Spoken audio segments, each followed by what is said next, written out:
Okay, good afternoon, everyone. We're here at the North Country Fair in Arcata, California. We're delighted to sit down with Dr. Butch Ware.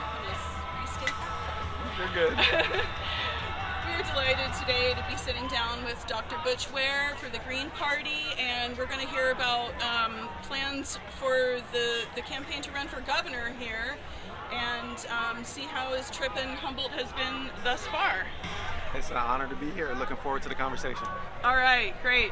So last night you had sort of a town hall on campus at Cal Poly, although it was like a Green Party kind of a get-together, right? Yeah. And so how did that go? Let's start with that. From my standpoint, it was an incredibly successful gathering. The energy in the room was fantastic. I think we had a head count of around 90 or maybe just short of 100 people in the room, and was really able to take, not just probably about 40 minutes to kind of lay out the vision for the campaign, and the aim to serve the people of the state of California, but then to sit and take questions for probably an hour and a half, maybe almost 2 hours. The energy in the room and the feedback that I got after the conversation was really powerful. A lot of people, the kind of principal message that I kept hearing was that they'd given up hope in electoral politics, and the conversation that we had together was giving people reason to hope. And for me, that's important because hope and belief in your capacity for victory is what stirs people to take up the fight. And we have to fight back against the rise of fascism. We can't wait for somebody else to do it for us. Okay, and you spoke a lot about how people can build momentum and also organize better. Can you talk a little bit about that? Because that was sort of a new piece. Yeah, so it's going back to one of the teachings of a great black revolutionary thinker, Kwame Ture. He was Stokely Carmichael before he changed his name, and he was an organizer with SNCC, Student Nonviolent Coordinating Committee. And he used to say revolutionaries don't just mobilize around issues, revolutionaries organize against systems. And what he meant by that was that mobilization in an episodic way about police brutality or about Palestinian liberation or about ICE abolition doesn't produce the kind of consistent results that are needed in order to oppose power. So what we've seen over the last 5 years, starting with the George Floyd uprisings through Free Palestine escalations after October 20 through 23, and now into massive ICE protests, is we've seen massive mobilizations, but that has not been translated into organization against the power structure that is producing all three of those violent outcomes. And so what I'm offering to the people is that the Green Party in this moment is offering itself to the people as that liberation party, as that revolutionary party. And if revolution is a word that scares you, we're not talking about guns and shooting. Malcolm said it's the ballad of the bullet. Well, you have the opportunity to actually do this through your electoral institutions if you will organize. And all of those great revolutionary thinkers understood that revolution just means a turning of the wheel. It means that which is at the bottom comes up to the top. And the American working person has been at the bottom for a long time in this system, and it's time for us to put working class Californians at the top of our priority list. And that's what revolution is, but it takes organization, not just mobilization. It's not just protest, it's building institutional power. Okay, and on that note, you also spoke about reaching out to independent voters and even Trump voters. Absolutely. So how does that principle of the revolution, the bottom flipping to the top, how does that apply to Trump voters? The Democrats have abandoned white working class voters since the Bill Clinton era. I mean, they threw white working class voters under the bus, and then they try to absolve themselves for the responsibility of NAFTA by calling all Trump voters racist. And the thing is, there are racists amongst the Trump voters. There are racists amongst Democratic voters as well. White supremacy, as the great theorist Bell Hooks, black queer feminist theorist, she said, white supremacy is not just a white people's problem, it's threaded through all of our institutions. So they've looked down their noses at Trump voters, and Hillary calling them a basket of deplorables. But in reality, especially in rural, working class counties, a place like Humboldt. We're not talking about people that are inveterate racists. We're talking about people that do not see the difference between blue criminals on one side and red criminals on the other side, and they want a politics that works for working people. So I am not invested in the culture war that Team Blue has staged against Team Red and Team Red against Team Blue. I think that is something that is designed to distract us while our civil rights and civil liberties are taken from us, and while our taxes are taken out of our pockets and used to wage wars and handed to Israel, and used to feed Gavin Newsom's developer buddies and so forth. And I'm not here for any of that politics. For me, both of those parties are corporate owned, and this is a people-powered movement. I don't take any corporate donations, and who funds you runs you. As long as Team Blue and Team Red are taking donations from the corporations and from those billionaires, they are going to respond to corporations and billionaires and not to ordinary working people. I'm going to respond to ordinary working people, whatever their background, whatever their color of skin, whatever their gender identity, sexual orientation. I don't care who you pray with. I don't care who you lay with. The public servants are supposed to be there to serve all of the people. Can you talk about the distinction a little bit between like the Bernie Sanders populism, and what you're trying to cultivate with the Green Party? Excellent. So Bernie Sanders' movement, especially the 2016 iteration, really provided a roadmap for what a progressive populist politics can look like. But it also highlighted the fact that that kind of politics is actually impossible inside the Democrat Party. Bernie Sanders in 2016 was forced into submission by the corporate wing of the party, and many people became Green Party members in 2016 on the day that Bernie Sanders came into that room and told all of those Bernie delegates that he was giving them all to Hillary. And they all said, Hillary is the enemy, she's evil, that's the Clintons, that's what we've been up against, that's the corporatists. And Bernie said in that room that day, this is just how the game is played. And the thing is, fool me once, shame on you. Fool me twice, shame on me. When Bernie sheepdogged the people back onto the Democrat plantation in 2020, you should have known better. And then in 2024, again, in the midst of an ongoing genocide. So the problem is that Bernie did have the roadmap for how to really build a progressive coalition that brought a lot of different kind of folk into it. But in the end, that is impossible to carry through to success inside a party that is owned by the corporate wing. And the thing is once the big money is inside a party, you can't get it out. And Team Blue and Team Red do not differ in any way in that respect. They now are they are militarized fascist parties. One comes with a cross, the other with a rainbow flag. But their corporate politics are the same. And we have to do better, and we can do better. Like Bernie did show us a good model, and I'm telling my team that we have to use a lot of those same organizing tactics. But in the end, what's going to make us successful where Bernie failed is that we are not purchasable because we are not inside the Democrat Party. So you don't take corporate donations, or tell us what you don't take. We do not take any corporate donations. We do not take any PAC donations. Every donation has to come from a human being with a name, and all of that's publicly available.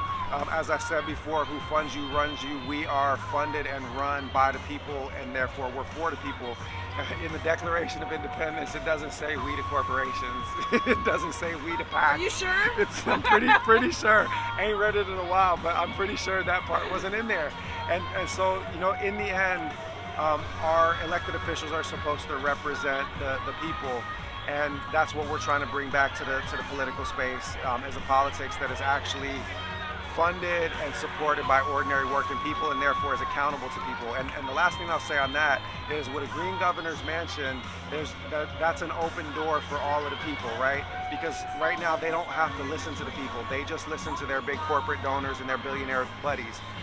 right now, Silicon Valley, 9 households possess $683 billion of wealth, right? And they've been donors to both of those parties. They've supported Newsom's administration in California, and they've supported the Trump administration nationally. Because really, ultimately, the relationship between Team Blue and Team Red is one steals, the other holds the bag. They are partners in crime, and we need a politics that is for us and by us. I did want to go over just the basics of the Green Party platform, because there's a lot of people just don't know what it is. So since I'm a historian, I'll start with a little bit of history. The U.S. Green Party was founded in the early 1980s on McAllister College campus in the Twin Cities area on environmental justice principles. The Green Party has always been about being stewards for the natural environment, because while some of these tech bros think that they're going to launch themselves to Mars, the reality is this is the only planet that we got, man, and we got to take care of it. And these corporations have been polluting our environment and making this life unsustainable. So the Green Party has always been about that. But shortly after its founding, the Green Party realized that as soon as you center environmental justice, social justice has to be centered alongside it. You can't, argue that we got to shut down the coal mine without finding work for all the people that had worked in the coal mine. You have to be attending to labor. And so it has been at the forefront of social justice movements, not just environmental justice movements. The platform that we're running on here in the state of California is universal single-payer health care.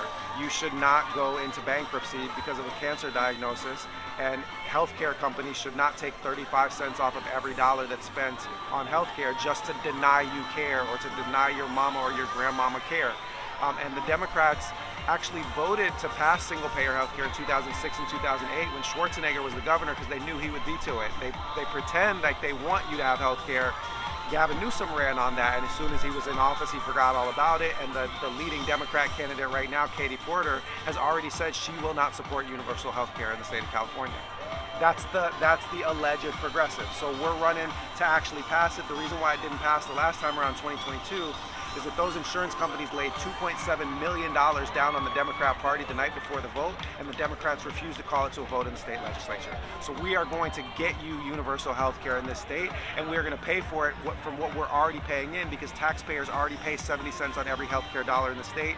You take the insurance companies out, and we're already covering the costs. The second thing is affordable housing.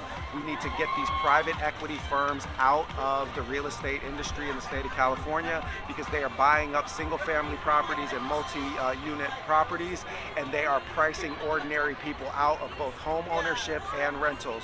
So we are going to tax them so hard that they can't wait to sell those to the state, and we're going to operate that at cost the same way that Vienna does, so that we have social housing that's operated by the state, that's affordable, and that will serve as a natural check against rent inflation.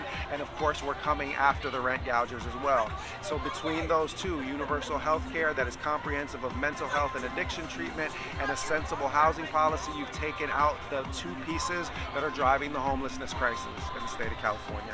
So first, healthcare, housing, homelessness, and we're also going to divest from genocide. California taxpayers should not be murdering children in foreign countries with our tax dollars. That has to stop, and we are also running on ICE abolition. As governor of the state of California, I will not comply with any unconstitutional federal orders, which means that ICE is going to have to go through every lawyer and law enforcement officer in the state of California before they touch a hair on the head of any California resident, and we are not going to let police departments run cover and carry water for feds as they do illegal abductions of our neighbors, immigrants or otherwise. So those are the key pegs. Rights for everybody. That includes, LGBTQ communities, trans communities. No communities are going to be left behind in our vision of social justice, but it also means common sense policies on healthcare, housing, and of course free tuition higher education, which we used to have in this state until Reagan took it away. We need to bring it back, because that's how California is going to be the most economically developed state in the union. It's because we're going to be the best educated. Okay. If people have never heard your name before, what are 3 things you want them to know about you? Man. It's only 3. I'm trying. Pick 3. I'm gonna pick 3. The first that I would want them to know about me is that I have been an organizer and an activist and an educator for my whole life. And I never considered electoral politics until I was asked to run for Vice President of the United States in the 2024 election by Dr. Jill Stein.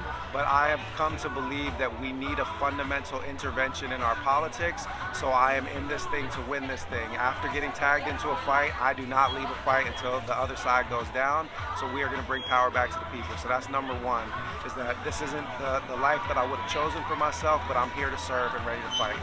The second part is that what maybe people know about me personally is that my journey started really in abject poverty. I am the son of a locksmith with a 6th grade education and a teenage mom. My mom was 15 years old, pregnant with me, and told by her high school guidance counselor that she should abort the child because she was pregnant by a black man. That was 1973 in Washington, D.C., and I grew up in deep poverty for the first 10 plus years of my life.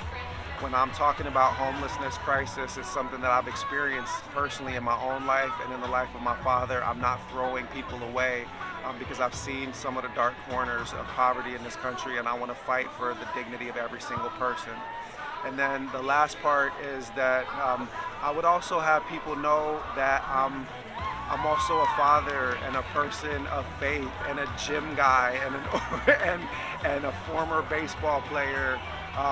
I'm not a cardboard cutout politician, and if you follow me on any of our social media platforms or go to butchwareforgov.com, you're gonna see an ordinary guy, yes, with a lot of education and a PhD, and it's been doing a lot of things, but ultimately I'm just trying to serve ordinary working people because I come from an ordinary working class background, and so my goal is to be there for every last Californian. Okay, as far as your inspirations in terms of political leaders, can you name a few? Easiest question in the world for me. When I was 15 years old, I read the autobiography of Malcolm X. And I read that book cover to cover in one night, and I could not put that book down. Malcolm became my hero and has stayed my hero ever since. I went out the next day and checked out an English translation of the Quran because I wanted what Malcolm had at the end of that book. And so my introduction to my personal faith tradition of Islam came through Malcolm X when I was 15 years old. And I've been trying to emulate and live up to a lot of Malcolm's universal teachings about liberation ever since.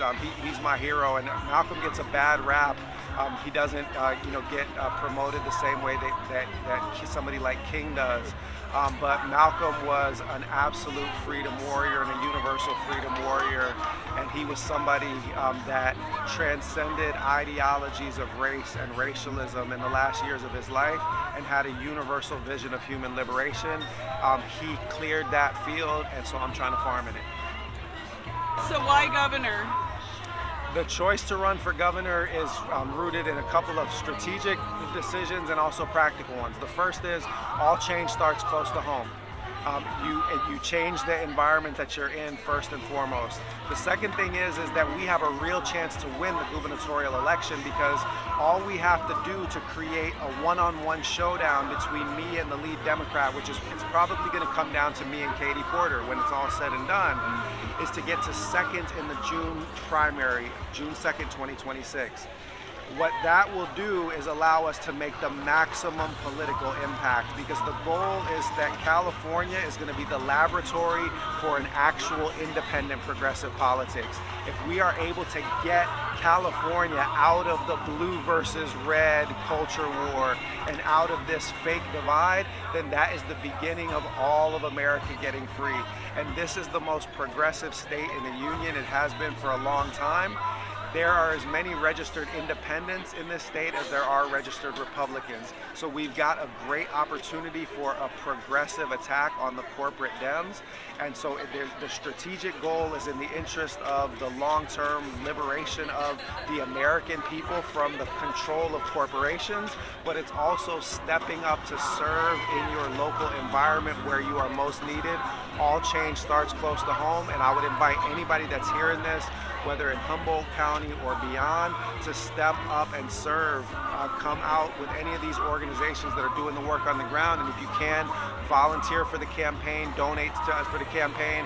I'm not leaving any counties behind. You will see me here, many times between now and June, and I'm showing up in service, and I hope I can call you guys into service too.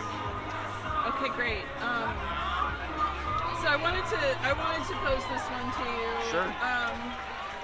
So kind of a flashback to last night. That evening, there was a woman in the audience who took issue with some of your descriptions of the Democratic Party. Oh yeah, I remember. Yeah. Remember that? Yes.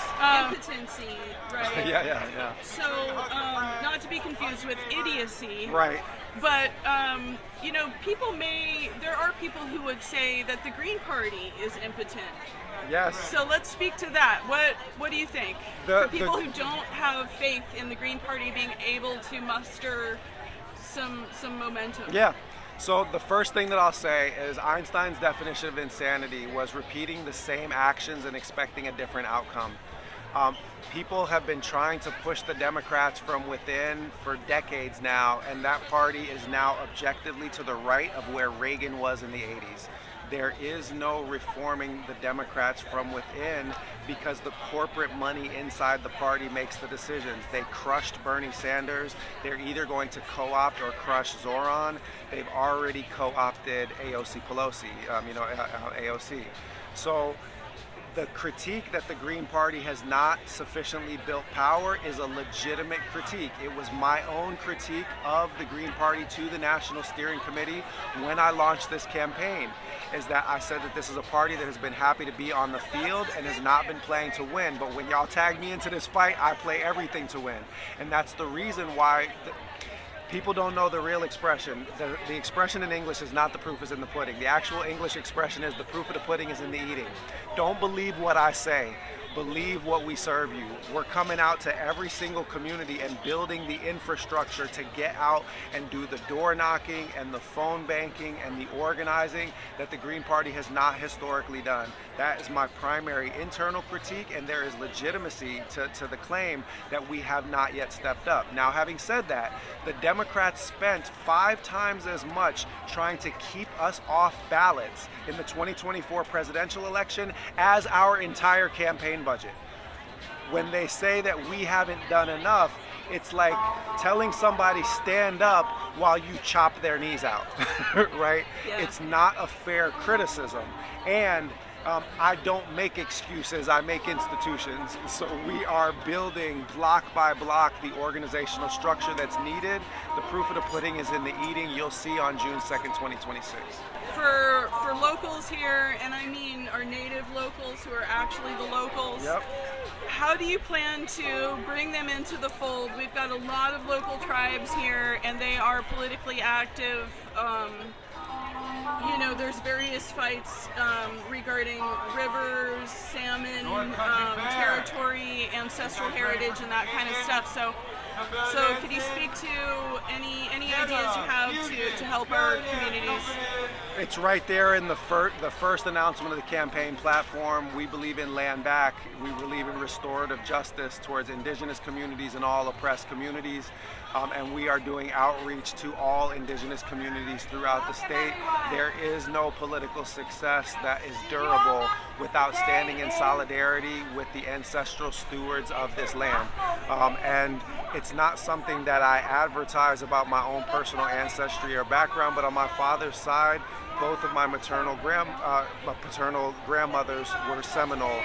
So the blood ties that I have to this land are not just through my enslaved ancestors that labored in North America, but to the ancestral lineages that have been stewards of this land for tens of thousands of years. I will always show up in service to our indigenous communities, and I invite indigenous leadership to teach our campaign how we can best show up in service. There you go. Beautiful. Love it.